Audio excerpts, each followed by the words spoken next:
Have you guys, kids, have you ever seen one of those helicopter videos they shoot at night from the sky over like freeway intersections, 101, 405, and then when they play it back at high speed, and it's like a dizzying blur. No. Oh, you've seen it. Everybody's seen it. You know what I'm talking about. Innumerable cars and humans zooming in every direction, over and under and around every interchange. A dizzying array of lights, cars, people, lots of cars, lots of people on their way to work or on their way to play, on their way to see family. They're just living life, grinding it out, and back again, to live. This is, first of all, what's happening in Genesis chapter 6. Genesis chapter 6 is like the view from up on high as the ancient human history has been developing that we've been looking at in Genesis. And this is what chapter 6 sees. That now humanity is on its way. It's buzzing. It sees a new phase in the sprawl, the expansion. It had reached new proportions. It was no longer just a matter of a handful of families, like, okay, Adam and Eve, and then Abel, and then Cain, and Cain killed Abel, and then Seth, whatever. It's not just a handful of family lines that would be easily traced and counted, but now it was the vast and accelerating proliferation of human beings, and that's what it says. Look at that. They began to multiply on the face of the land. And it doesn't mean that the first baby was born, but they actually began to multiply. It started to pick up steam. Here we go. There's some action, which is exactly what we were designed to do. Remember, in the beginning, when God created, Genesis 1:28, God blessed them. He said, be fruitful and multiply and fill the earth. And Genesis 6 says, look, if you get up high at this time in history, whoa, what happened? Here we go. Humanity is rolling. And we're talking about a real human population. Now it's starting to look like a human race. With all of the developments mentioned in chapter 4 reaching just like those lights that are everywhere. All the developments that were mentioned in chapter 4 are now kicking into to a stronger gear, pressing forward. Agricultural centers, music and entertainment centers, the energy industry, the economy is moving. And this is more the point from Genesis 6 today, zeroing in on government and law enforcement. Oh, okay. So part of human life, as there are so many more and more people, and so many more and more people are interacting, and all these things are happening that we're familiar with, Genesis 6 says, one of the things obviously developing and going on, which it's hinted at to this point, but it hasn't really got that explicit about it yet, is that you have the emerging government and law enforcement. Yes, it seemed already to be in place. Like, for example, in Genesis 4, it seems like that's when God instituted a very strong, like we would call it like a law enforcement force, a government for good to protect life. What was that about? Remember, after Cain had murdered his brother Abel, and God had pronounced judgment on Cain and sent him out to be a wanderer, like in the earth, in undeveloped places, he's like, look, if I get out there, it's a lawless area. It's like the wild, wild west. Somebody's going to kill me. And God said, no, it's not going to be that way. What I'm going to do is I'm going to protect you so that if anybody raises the sword against you, even though you deserve it, but I'm going to show you mercy. If anybody tries to raise sword against you, then I'm going to avenge them 7 times. And, the reason for that, it seemed like God just didn't want us to spiral completely out of control into utter violence and self-destruction. So anyway, he's being kind. And so he's kind of maybe hinting there. I mean, what did that look like? Did God put some weird invisible boundary around Cain so that everywhere he walked, nobody could? No, it's probably like normal life. Like he instituted a sheriff type thing that was not going to allow people to just indiscriminately kill each other for revenge or whatever other reasons humanity gets violent in life. So there was this government that was maybe hinted at, this law enforcement that God had established and maybe was emerging. Maybe that guy Lamech, who was remember, he was a tough guy and had his sins and problems, but maybe it was that he would have been using or should have been using his power to, to protect life, to say, be in the business of vengeance and of restraint and of, meting out punishment against people that deserve it in society. So whatever. There's government and there's law enforcement going on. And that's probably the best way. So if I'm asking, like just really in a basic way in Genesis 6, who are these sons of God? Probably the best way to understand them is that is their nickname, the title for those who had achieved great power and influence in what society would look like, what principles it would follow, how it could manage its resources, how it could progress, how it could advance without just being everybody going crazy and not nobody working together, nobody following any rules. I think probably the sons of God in Genesis 6 is just a nickname for powerful rulers and influencers in society. Predominantly what we call today like law enforcement or government officials and policymakers. That's probably what these sons of God are. And if you're asking yourself, well, why would they be called sons of gods? Because it could be plural, sons of gods or the sons of God. Sons of God is fine. The answer is, well, think about when God made humanity originally again in Genesis chapter 1. He said, let us make man in our image, in our likeness. God speaking. So I'm going to make man in the image of God. And then he said, and let them have dominion. So let them rule. So God rules over everything, including human beings, including everything that he created, including the whole invisible realm of reality. Fine. God's like number one. He's in charge. And when he makes human beings, part of the responsibility he gives to them is to rule, to make order, to make use of things, to develop things, to enjoy things, to protect things, and to take care of things. That's what he told Adam in the garden. You are to take care of the garden, and you are to guard it. So it's not like a huge leap to say that as humanity develops and there's more and more people and more things going on, that some people in the humanity rise to prominence in their special responsibility to rule and to exercise this kind of dominion. Okay, it's obvious. It almost has to happen, even if you don't think about it. So there are these people who achieve great power and influence in society, and because that's like power and influence is, God has the most power and the most rule, it makes sense that they would be called sons of God. So that's who's being talked about. They're just the people in life, and there's people like that today, who were assigned to these tasks. They represent other people. Theoretically, they're working for the people who are busy doing their other things. Like today, these sons of God, if you want to call them that, they tend to be higher profile people, and they are people that are attractive usually to the general population for whatever reason. Like they could look nice, they could be physically stronger, they could speak really winsomely and persuasively, they could have good ideas that made people drawn to them. So they tend to be higher profile people than just the average like you and me. Okay, these are the rulers. These are, in some cases, like we think of them as politicians. That's true in some cases. Or you could talk about the higher officials in law enforcement, like the top sheriff in a sheriff's department, or the police chief in a police department. And so they have the physical qualifications, even generally speaking, necessary for warfare and defense, and having a place in the criminal justice system, that kind of stuff. And they are mentioned here as also the Nephilim and mighty men. Okay, Nephilim, by the way, so we read about this later, but much later in human history from Genesis 6, when the Israelites are delivered up out of Egypt and God takes them through the wilderness, and then they get to the cusp of coming into the promised land. It says that they sent spies out into the land of, like we know it as Palestine today. They sent spies out into the land, and one of the things that the spies said is that they saw there was this one group of people that lived in a certain area that made the spies feel like grasshoppers, because compared to what a normal animal would be. In other words, these were like gigantic people. They maybe not giants as we tend to think of giants today, but these were gigantic people.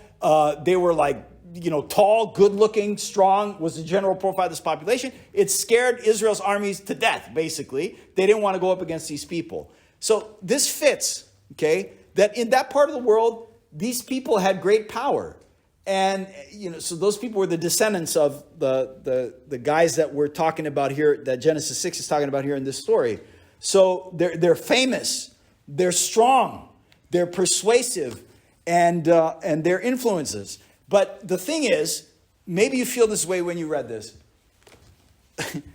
You definitely don't get the impression that these government leaders and these powers that are bearing the sword and have all this authority, you don't get the feeling that they're neutral, definitely not even like a net positive presence in society. But you get the feeling, I think, when we read this, that something is wrong. Something is off with these powerful, predominantly men here in government and economics and societal power. It doesn't seem like that they're being responsible with the gifts and the power that they have. It doesn't seem like they're setting a good example and maybe enacting like a just society, and they're being humble and see themselves as, what is the term? Civil servants. No, they don't see it that way. They're not protecting and serving. But surprise, we never see this happen. Surprise, what has happened to the government and those who have power in society and influence, not just the government, but people who are like, of a higher kind in a way, in that sense, than just the average people in society. They are pursuing in an unbridled manner the fulfillment of their lusts. First, here, what do you read? The sons of God saw that the daughters of men were attractive, and they took them as wives any as they chose. Look, this is not saying like it's supposed to work. Man is attracted to woman, and he romantically pursues her, and he builds a home and makes it his wife and builds his family with his wife. No, we already saw where we were going with this. Lamech, you remember? He was the first one mentioned. Chapter 4 had more than one wife, 2 wives, and this was the tough guy. So he was probably one of these guys, one of these sons of God. This guy had power, he had influence, but how was he using it? Well, he goes against God's design, brought himself another woman. Well, now you see what's happening? As the human race gets larger and larger and multiplies, the sin is getting worse. And in this case, it wasn't enough that there was 2 wives, but these guys would go around and they would see attractive women and they won't keep it zipped. They're going after them. They get as many wives as they could choose because they just love those women and they could possess them and use them for the fulfillment of their lust. And it isn't just that kind of lust, but it's also, and this also happens today. It is also their pride. It is also their pride. They are seeking, first of all, to replicate themselves into a special elite class of humans that are kind of above everybody else. All right? And they don't follow the same rules as everybody else. But at the root of it is pride. Look at the last expression in verse 4. What is one of their names? They're called the men of renown. Literally, that reads the men of the name. The men of the name. They're making a name for themselves. They're making a name for themselves. They don't humble themselves under the name of God, meaning, knowing that anything good that they have or power that they have is a gift from God, and they have to answer to God, and they should use it for the service of other people, humbly. But they do the opposite. They're going to make a name for themselves. And they're going to build an elite people for themselves that take care of number one. And anybody that gets in the way, I'm going to squelch him. So it's the fulfillment of my physical and material lust, but it's the fulfillment of my pride, which is at the core of it. That's what's going on. So I think that title, even Sons of God, it's possible that that's even a sarcastic way of referring to them, or from their perspective, a blasphemous way. I am God. People talk about meeting people that have power and influence and that they have a God complex. What does that mean? A God complex means that you don't know your place. You don't humble yourself. You think of yourself more highly than you ought. So this is not just talking about like the divine right of kings, where somebody, so you know this in history, you're studying this, right, in high school. So divine right of kings is what? When a king in Europe would say, the reason I have power and the reason you should listen to me is because God put me as king, and therefore whatever I think, whatever I do, whatever I decree is right because God put me in place. Well, this is worse than that. And it's not even that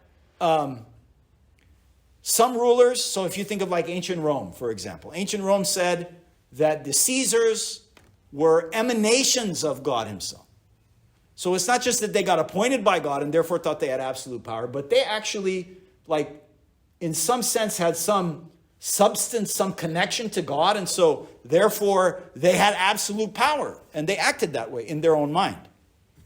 This is even worse than that. This is like an outright denial of God and taking the name of God to myself. Oh, God's, like Lamech said, God's going to avenge 7 times.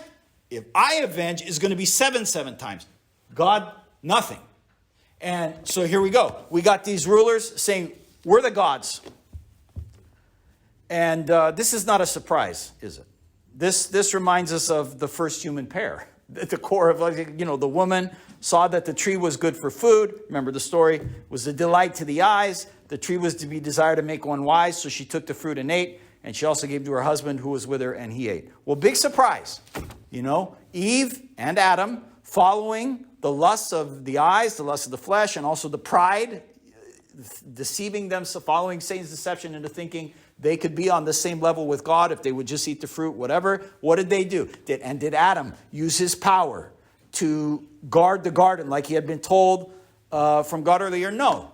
So it's not a shock that later the powerful people, the beautiful people, the movers and the shakers of the world, when they can express their power and their influence, that this is what happens. These are the sons of God are. And, if there's 2 things that you notice about God's response to this new level of human sin and dysfunction at the top level, the first one I want to say is that it is expansive. God's response to these idolatrous elites is, interestingly to me, it's expansive. What I mean by that is this. He doesn't just come down hard on them. Like what I would expect, if you're reading 6, you look at it, chapter 6 again, you look at it with me, it's like, what I would see is like verse 5 should say, and so the Lord decided to, bring revolution against all these ungodly leaders and destroyed these sons of God and broke up their, little elitist communities. But you know what he says? Look at 5. It says, the Lord saw that the wickedness of man was great in the earth. In other words, he goes from the specific to the general. From the few who are at the top, but when he gives a judgment, an analysis of it, it's much more expansive. Now, we're not going to like this as liberty-minded, anti-oppression Americans, because we're all reading the beginning, verse 1 through 4. We're saying, corrupt government, corrupt celebrities, like there's always a new scandal, in their lusts and they're buying people off to be quiet. Like, not like us. But when God looks at them, he expands the judgment and the negative analysis of them to everyone. This is why, by the way, you ever notice this about yourself? And why do you think this is always on the media all the time? You ever notice this about yourself? We get fascinated with the moral failures of celebrity politicians and celebrity, we got influencers, whatever, celebrity people today. Why is that? Why is that? Well, there could be a lot of reasons. But one reason seems to be honest, is that it makes us feel better about ourselves because we can distance ourselves from the lust of the flesh, the pride. We would never be like that if we had those positions of power and influence, that kind of thing. We get fascinated in our culture with the moral failures of the power people.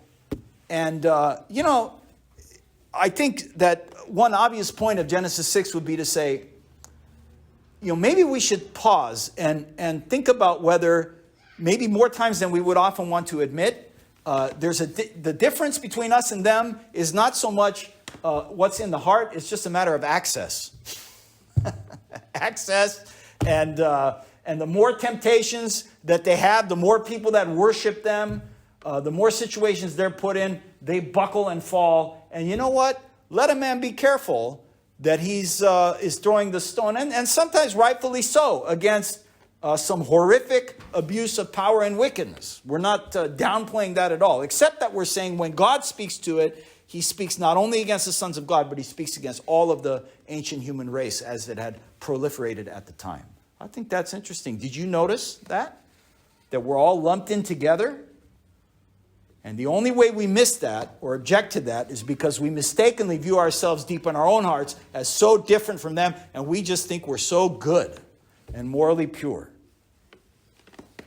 And I think, the second part of it there, that you take from Genesis 6 there about us is that it cuts very deep, It cuts very deep and very personal. I mean, it's almost comical.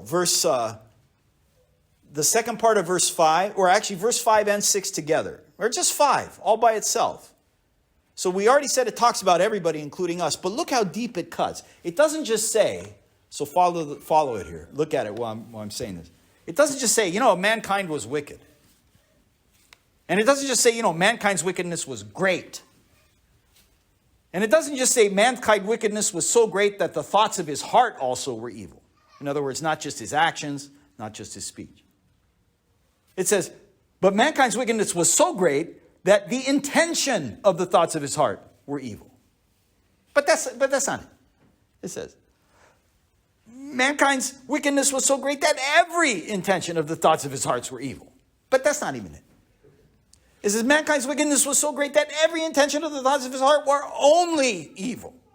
But that's not even it. There's one more word. Mankind's wickedness was so great that every intention of the thoughts of his heart was only evil continually. So it was like, obviously he's doing this on purpose. What adjective, what noun, what adverb could I add to this to explain, can I cut you any deeper, human race, for what you have become?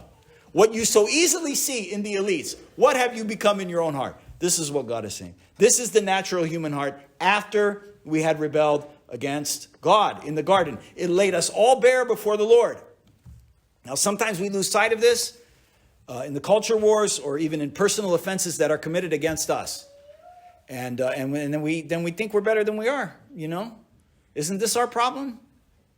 I mean, we see it in others. We should see it in ourselves. Now, I don't want you to be discouraged because God does not want to leave you there in the mire and discouragement of your own, heart, given this analysis of what's really in there. But the thing is, when you see it and you embrace it, remember, that's God wants to forgive you for it and also deliver you from it. Okay, that's the point. Like a lot of people who have a lot of power, a lot of wealth, a lot of influence, they never get this. And it's sad. So there is that kind of a difference, right? It's harder, when you're something relative to other human beings to humble yourself before God. But for average people like us, this is what he wants. He wants you to say, okay, I get it. Like I take the diagnosis as it is. If you go to the doctor and something's wrong, you want the doctor to tell you what's really wrong. If something's wrong with you, you don't want a fake diagnosis or a half diagnosis. You want a real diagnosis. Why? Not just so he leaves you there, but so that he gives you something to cure what's going on. So don't be the kind of person who says, I resist this God's judging thing of my heart to myself. No, we're all in it together and come to God with it and ask him to forgive you for it. That's the only way. That's the only way. The only way of wisdom. Now, as the story picks up, what is God's response as it happened in history? And I think that, we don't typically think this way, so I want to point it out. We found ourselves in a very precarious position at this point in history, to put it mildly. Basically what?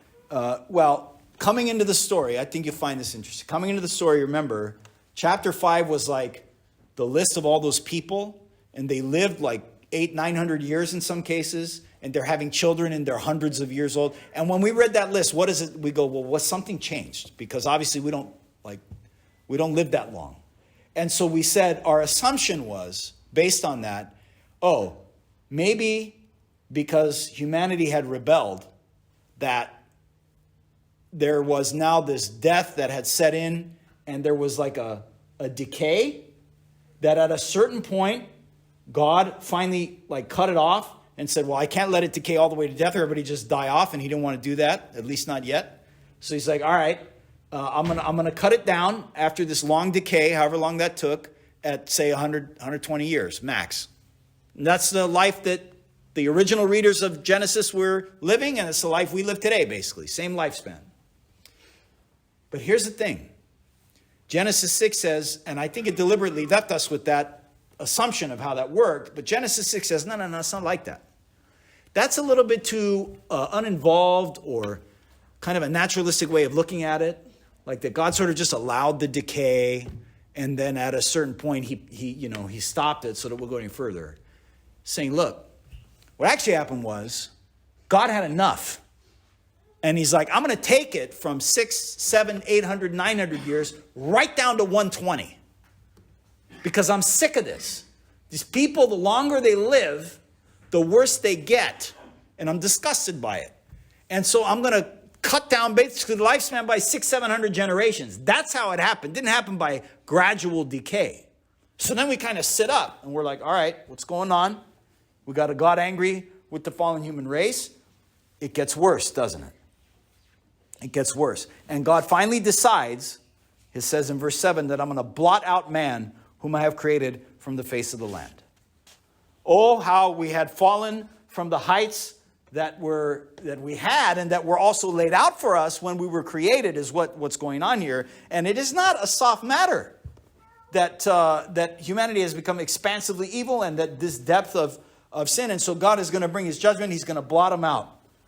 With all the mysteries of what that could mean. I don't even know, because it's not just physical death. But whatever it is that humanity is blotted out, we see that it is a progression of God's judgment that is matching the progression of humanity into our worse and worse depravity and sin. And we should be asking, this is like chapter 6 of Genesis, slaps us across the face. It says, wake up to this reality. Everybody just goes around doing their thing, not thinking much about what's going on in life. But in life, what's really going on is there's a God. It's the same God. And the same God is holy, and he doesn't tolerate sin. And we look in ourselves, and we look around, and we say, whoa, what a very precarious position. And what is surprising to us is that he didn't bring the full execution of that judgment at that time.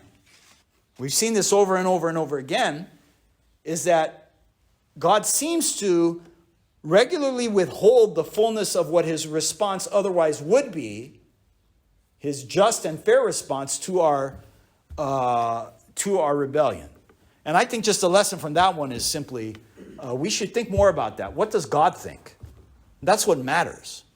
What does God think about me? What does God think about my life? What does God think about my society? What does God think about our world? And why?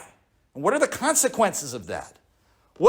Is there something that's hanging over us? Because Genesis 6 says, yeah, absolutely, the judgments of God will be hanging over us in this kind of sin. So the situation then we're in is like we're drowning and we're gasping for air. It's almost over, right? The Lord said, I will blot out man who I have created from the face of the land. And we're like, oh no, we're circling the drain. He's going to bring down the hammer. The sword is out of its sheath. And we're going to be decapitated as a human race. And this is not a good situation. It reminds me of when I got in trouble. I've told some of you the story. When I got in trouble in the ocean a few years ago. And we joke about it now, but always, since we know Matt, like, Matt, teach me what happens if I'm trying to body surf and I get in trouble. And he always said, swim, with the current and don't fight it. And so like, it's a helpless feeling if you've ever been in trouble in the ocean. And of course, like, I panic, so I'm not thinking about anything he told me to do, and I'm doing the opposite of everything he told me to do. And there's a big lifeguard station that I'm like trying to signal, and I'm like, I can't believe I've become this guy. But you don't care anymore because you don't want to die. And so I'm waving, so of course nobody's coming. And eventually, the current just spit me out on the land, and I was fine. And but this is the thing, like, you get that sense of absolute, like, completely vulnerable, almost done, like nothing left, gasping for air. That's what's happening here. God basically announces, I'm done with you. And we're like, But, verse 8, something happens. Noah found favor in the eyes of the Lord. I'm going to tell you something about that. It's unmistakable, but the way this story ends is, if it hadn't have been for Noah, it was done. Now, I'm just going to say, what is one thing, we're closed with this. What is one thing that we take from how that ends? But Noah found favor in the eyes of the Lord. He saw no favor anywhere else. Not happy with anything else, as we've seen. But Noah found favor, and so he spared, to this point, the world. This is how this story ends. Humanity is not extinguished, when otherwise it was right there. The sword was up. But Noah found favor in the eyes of the Lord. Here's what the scripture is telling us. God has to have someone good, someone worth it, if he is going to relent from the unthinkable against us, the human race. That's what happened here. If there was not someone who was good, someone who was worth it, that would make him relent from the destruction of the human race, then the human race would have been blotted out at this point. That's what Genesis is saying. And what is the point of that? Because, the problem is still going to be developing. The problem, we've already seen it develop as the human race is expanding and more people are born. Everybody that's born, is infected with the same moral problem of the people that came before him. Now, so far it says Noah found favor in the eyes of the Lord. But by now, we're probably skeptical about whether Noah really is worth it to be the one that could hit the pause button at least on the judgment against the human race. And your instincts would be right, loved ones, because obviously the fact that this happened is meant to point to someone beyond Noah. Okay? The someone that is good, the someone that is worth it, that causes God to relent from the unthinkable judgment against the fallen human race is Jesus. It is the one who came into the world, who lived perfectly obedient to all of God's commands, and found perfect favor in the eyes of the Lord, because Jesus was righteous. And so it could turn how God would look at the human race, because there was someone there to whom they could be connected, that could be seen as righteous, that could be seen as pure, that could be seen as one who is worthy of the continued blessing and protection and actually increased enjoyment of existence from God and his power and his life that he gives. This is what is said about Jesus later in the prophets. It says, out of the anguish of his own soul, Jesus, he will see and be satisfied by his knowledge. So you should understand that as his purity in his thinking and in his living. By his knowledge, the righteous one, my servant Jesus, will make many to be accounted righteous, and he will bear their iniquities. And the Apostle Paul says later about Jesus that if because of one man's trespass, talking about Adam, our first father, death reigned through that one man. And we've seen that, haven't we? Then much more will those who receive the abundance of grace and the free gift of righteousness reign in life through the one man, Jesus Christ, who is typified, foreshadowed, prophesied by this guy Noah. Okay, again, we're seeing this. We saw this with Abel. Abel was a worshiper of God, a follower of God. He was a good guy, and he got executed. Now, was Abel sinlessly perfect? No. But Abel was a prophecy, a picture, a type of Jesus who would come later, who was perfectly righteous. And Jesus would get axed. And Jesus shed his blood, taking our judgment on himself. It's the same thing here with Noah. Was Noah perfectly righteous? Well, we'll leave it out for further investigation in the story that comes later in his life. But you already know the answer. No, he wasn't perfectly righteous. He was relatively righteous to other people. Fine. But in that, he's just finding favor in God's eyes as a symbol of the one who is coming, whom God really finds favor with. And that's the one who obeys God for us perfectly. And that's the one we trust to forgive us our sins and to bring to us not God's judgment, which we deserve, but God's blessing and rewards, which Jesus earned perfectly. You know? So I just take all the medicine of the bad news, but God has provided you a rescue. Noah's not that champion, but Jesus, Noah's just going to be the figure of that champion. Jesus comes later as a champion who lived perfectly. If you trust him, you're forgiven all your sins, and he puts on you like a robe his perfection, like you did it yourself. And that sword came on Jesus for you instead of coming down on you, you know. And let's love God and love our neighbor in response. Amen.